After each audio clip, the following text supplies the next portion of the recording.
दोस्तों नमस्कार। आप सभी का मेरे YouTube चैनल पर हार्दिक स्वागत है। दोस्तों आज मैं इस वीडियो की शुरुआत एक सवाल से करना चाहता हूँ और सवाल दोस्तों काफ़ी गंभीर है। सवाल ये है कि क्या पूरा विश्व अब आतंकियों के अनुसार चलने को मजबूर हो जाएगा?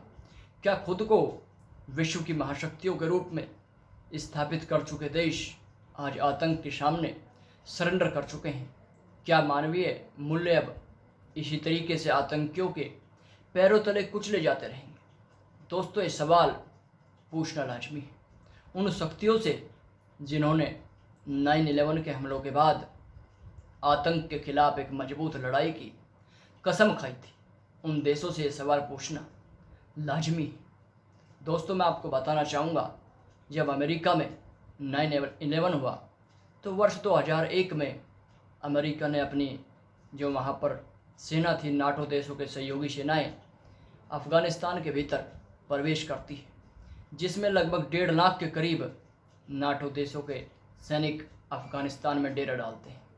और बात केवल एक होती है कि हम आतंक का समूल नाश कर देंगे। लेकिन दोस्तों जिस उद्देश्य को लेकर के अमेरिका और अमेरिका के सहयोगी देश, जिसमें जर्मनी और यूके जैसे देश दोस्तों शामिल हैं, मैं आपको बताना चाहूँगा नाटो की स्थापना 4 अप्रैल वर्ष 1949 को हुई थी दोस्तों। और इसमें जो तमाम देश है इसके लगभग 30 मेंबर हैं दोस्तों। ये 30 देश आतंक के खात्मे की कसम खा करके अफ़गानिस्तान की धरती पर इनकी सेना उतरती है। लेकिन जिस उद्देश्य को पूरा करने के लिए अमेरिका चला था, 19 साल बाद क्या हो? पिछले वर्ष समझौता क्यों करना पड़ा? क्यों तालिबान के सामने झुकना पड़ा? ये सबसे बड़ा सवाल है। सवाल इसलिए भी कि क्या ये जीत तालिबान की जीत है या फिर अमेरिका की हार है? अमेरिका ने सरेंडर किया है या फिर अफ़गानिस्तान को मरने के लिए छोड़ दिया है, अपने सैनिकों को अपने राजनीतिक हित के लिए बाहर निकाला है? ये सवाल वास्तव में काफ़ी गंभीर है, इसका जवाब दिया जाना चाहिए। दोस्तों लगभग 3,500 के करीब सैनिक इस पूरे टाइम पीरियड के दौरान, इस पूरे समयावधि के दौरान वहाँ पर मारे गए और दोस्तों लाखों लोगों की वहाँ पर हत्याएं हुई। ये आंकड़े ऑफिशियल आंकड़े दोस्तों, इनकी आधिकारिक तौर पर ये नहीं कहा जा सकता कि कितने लोगों की इस पूरे वक्त में हत्याएं हुई। लेकिन कहीं ना कहीं मानवीय सभ्यता और मानवीय गरिमा तार तार हुई। अमेरिका ने अरबों डॉलर खर्च किया, उसका क्या लाभ हुआ? दोस्तों इसका भी जवाब मिलना चाहिए।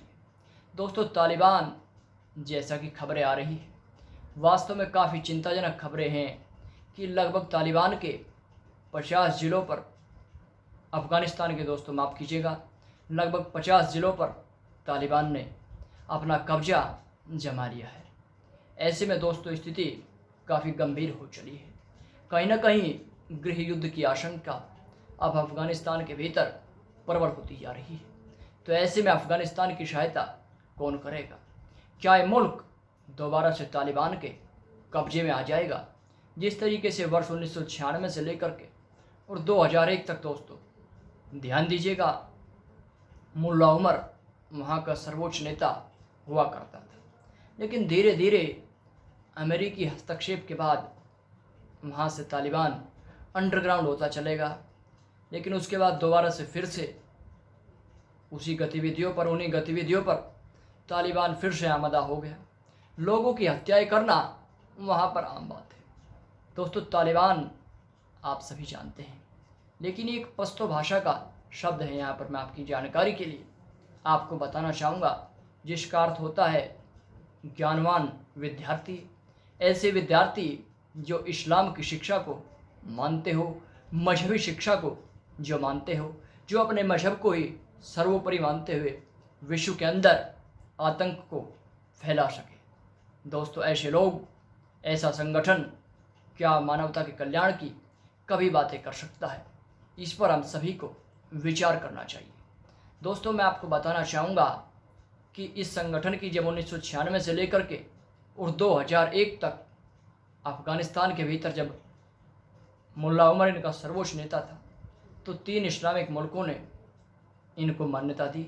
हालांकि दुनिया इनको मान्यता देने से बचती रही, कतराती रही, लेकिन पाकिस्तान, सऊदी अरब और संयुक्त अरब अमीरात, ये 3 मुल्क ऐसे जिन्होंने जम करके तालिबान का सहयोग किया।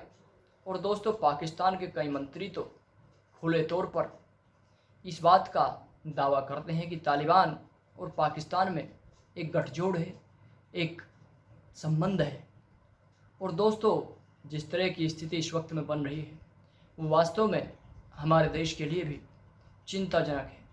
दोस्तों, यहाँ पर एक सवाल ये उठता है कि क्या महाशक्तियाँ इतनी कमज़ोर हो गई है कि अब वो आतंकवाद के खिलाफ और आतंकी समूह के खिलाफ भी कार्रवाई करने में असमर्थ है? क्या केवल दिखावे की ही वो महाशक्ति रह गई? दोस्तों, 1979 से लेकर के 1989 तक सोवियत रूस की सेना अफ़गानिस्तान में रही ताकि वहाँ की साम्यवादी सरकार की मदद की जा सके।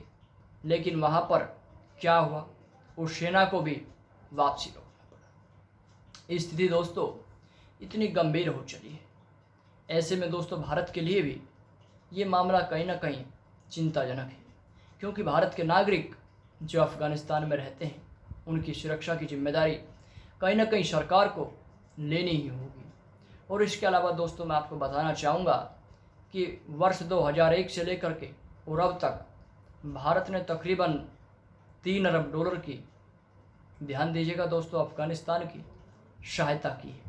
और पिछले वर्ष लगभग 8 करोड़ डॉलर की आर्थिक सहायता भारत सरकार ने अफ़गानिस्तान की है। तो ऐसे में उस धन का किस तरीके से उपयोग होगा? क्या वह आतंकियों के हाथ में जा कर के मानवता के विनाश का जरिया नहीं बनेगा? दोस्तों, सवाल और स्थिति दोनों ही काफ़ी गंभीर है। अमेरिका के सैन्य कमांडर वहाँ से वापसी कर रहे हैं। तो ऐसे में क्या विश्व और मानवता एक और गंभीर संकट की ओर नहीं बढ़ रहे हैं? ऐसे में अफ़गानिस्तान की रक्षा करना उन सभी देशों का कर्तव्य है जो कहीं ना कहीं इस उद्देश्य को लेकर के, इस संकल्प को लेकर के चले थे कि हम आतंकवाद को ख़त्म करेंगे। दोस्तों, मेरे विचार में आतंकवाद किसी सरकार या किसी संस्था के साथ नहीं, बल्कि इसे ख़त्म करने का केवल एकमात्र तरीका यही है कि लोगों के विचारों में परिवर्तन किया जाए। हाँ, कार्रवाई निश्चित तौर पर अनिवार्य है, लेकिन कार्रवाई कभी भी पूर्णकालिक नहीं हो सकती। कार्रवाई हमेशा अंशकालिक होती है, क्योंकि व्यक्ति के विचार उसके निर्माण में अहम योगदान अदा करते हैं। जिस तरह की भावनाएं व्यक्ति के भीतर होती है, व्यक्ति के मस्तिष्क में पनपती है, उसी तरह का कहीं ना कहीं उसका व्यक्तित्व होता है, उसी तरीके का उसका भविष्य निर्मित होता है। कहीं ना कहीं दोस्तों, ये गठजोड़ भारत के लिए भी खतरनाक साबित हो सकता है। वो इसलिए दोस्तों क्योंकि पाकिस्तान एक ऐसा मुल्क है जो हमेशा से आतंकियों का सहयोग करता रहा, सहयोगी बना रहा। तो दोस्तों, ऐसे में तालिबान के करीब पाकिस्तान जा सकता है, और यदि पाकिस्तान तालिबान के करीब जाता है तो भारत की सुरक्षा के लिए भी एक गंभीर खतरा हो सकता है। भारत को कहीं ना कहीं इसको लेकर के सचेत रहने की आवश्यकता है, सतर्क रहने की आवश्यकता है, और अपने नागरिकों को जो इस वक्त में अफ़गानिस्तान के भीतर है, जैसा कि भारत सरकार ने दोस्तों, मैं आपको बताना भी चाहूँगा कि एक एडवाइजरी भी जारी की है। उस एडवाइजरी में दरअसल दोस्तों ये कहा गया है कि जितने भी भारत के नागरिक हैं वो सार्वजनिक स्थानों पर जितना कम से कम हो सके जाने का प्रयास करें, यानी कि बचने का एक तरीके से प्रयास किया जाए। और कहीं ना कहीं जो कंपनियां अफ़गानिस्तान के भीतर काम कर रही है उनको भी सचेत और सावधान रहने के लिए कहा गया है, और साथ ही भारतीय दूतावास से हर वक्त संपर्क बनाए रखने को कहा गया है। लेकिन दोस्तों, कहीं ना कहीं एक छोटे से संगठन का इतना भयंकर रूप में विश्व को चुनौती देना वास्तव में दर्शाता है कि हमारी तैयारी आतंकवाद के खिलाफ, आतंकवादी मानसिकताओं के खिलाफ पर्याप्त नहीं है, और ये विश्व के लिए एक गंभीर चुनौती है, गंभीर खतरा है, जिस पर निश्चित तौर पर कठोर कार्रवाई होनी चाहिए। नमस्कार दोस्तों, मेरे इस लघु वीडियो में इतना ही।